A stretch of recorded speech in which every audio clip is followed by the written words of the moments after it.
बिस्मिल्लाहिर्रहमानिर्रहीम। Functional budgets हमारे जो होते हैं उसमें सेल्स बजट होता है, परचेजेस बजट होता है, प्रोडक्शन बजट होता है, मटेरियल यूजेज बजट होता है। परचेजेस बजट दो तरह के होते हैं। एक परचेजेस बजट जो कि ट्रेडर का होता है, जो कि फिनिश गुड्स की परचेजेस का बजट होता है, और दूसरा जो परचेजेस बजट होता है वो रॉ मटेरियल की परचेजेस का बजट होता है।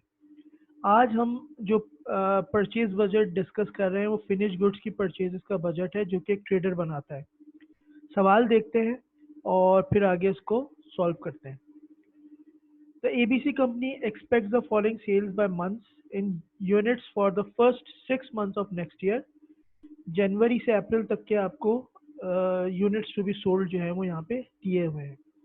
The company has a policy of maintaining an inventory equal to budgeted sales for the following 2 months। ये इस तरह के जो फंक्शनल बजट्स में खास तौर पे परचेज बजट या प्रोडक्शन बजट के जो सवाल होते हैं उसमें आपने ये जो पॉलिसीज होती हैं इन पॉलिसीज का बहुत ज़्यादा ख्याल रखते हुए काम करना होता है। तो यहाँ पे जो पॉलिसी है वो कुछ ऐसी है कि फॉर एग्जांपल आप जनवरी में खड़े हैं और आपको जनवरी की फिनिश गुड्स की एंडिंग इन्वेंट्री चाहिए, तो इन्होंने पॉलिसी ये बताई है कि नेक्स्ट 2 मंथ्स की आप सेल्स को ऐड कर देंगे तो आपको एंडिंग इन्वेंट्री मिल जाएगी।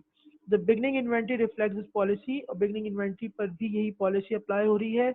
Each unit cost ₹10। You are required to prepare purchases budget for as many months as you can, both in unit and rupees. Also explain why you had to stop where you did। तो आपने जितने months का possible है आपने purchase budget बनाना है, और अगर आप रुक रहे हैं तो क्यों रुक रहे हैं वो भी आपने मेंशन करना है। 6 मंथ का डेटा है। अब अगर मैं स्टार्ट कर रहा हूँ तो ये मेरा फॉर्मेट है परचेज बजट का। Units to be sold, finish goods ending unit add हो जाते हैं, finish goods opening units less हो जाते हैं और हमें परचेजेस के यूनिट्स मिल जाते हैं। बजटेड परचेजेस हमें मिल जाती है। सबसे पहले मैंने जनवरी का डेटा उठाना है, तो जनवरी की जो सेल्स होनी चाहिए वो 5400 होनी चाहिए, वो मैंने यहाँ पे रख दी। अच्छा, फिनिश गुड्स की पॉलिसी लगानी है। अगर मैं जनवरी में खड़ा हूँ तो इसका मतलब ये हुआ कि मैं फेब और मार्च की बजटेड सेल्स को ऐड करूंगा तो मुझे जनवरी के फिनिश गुड्स एंडिंग यूनिट्स मिल जाएंगे जो कि ऐड करके 13200 यूनिट्स आ रहे हैं, और ये मैंने यहाँ पे डाल दिए। उसके बाद अब मुझे अगर जनवरी के ओपनिंग यूनिट चाहिए तो मुझे इसका मतलब ये हुआ कि दिसंबर के एंडिंग चाहिए होंगे, जबकि दिसंबर का तो डेटा हमारे पास मौजूद नहीं है। लेकिन क्योंकि पॉलिसी है कि नेक्स्ट 2 मंथ्स की आपने सेल्स को ऐड करना है, तो इसका मतलब ये हुआ कि अगर मुझे दिसंबर की एंडिंग चाहिए तो मैं जनवरी और फेब की सेल्स को ऐड कर दूंगा तो मुझे दिसंबर की एंडिंग या जनवरी की ओपनिंग मिल जाएगी, जो कि कुछ ऐसे आ रही है कि 5400 प्लस 5700 यूनिट्स, 11100 यूनिट्स, ये मैंने यहाँ पे रख दिया। प्लस माइनस करवाया, 7500 यूनिट्स मेरी बजटेड परचेजेस आ गई। ₹10 कॉस्ट मेंशन है सवाल में। 75,000 जो है वो मेरी रुपीज़ में आ गई।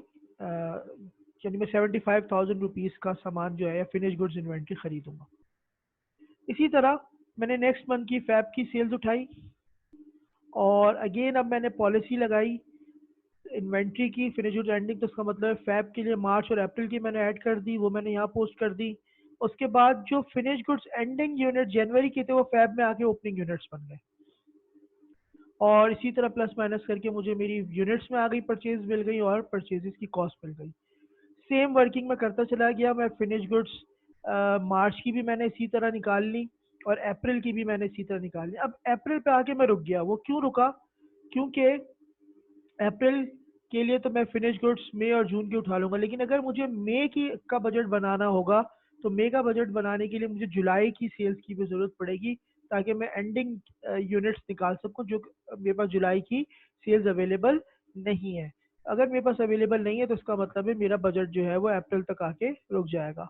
इसी तरह मैंने इनको मल्टीप्लाई कर दिया और मुझे जो है वो चारों मंथ्स की यूनिट्स में भी परचेजेस मिल गई और रुपीज़ में भी परचेजेस मिल गई।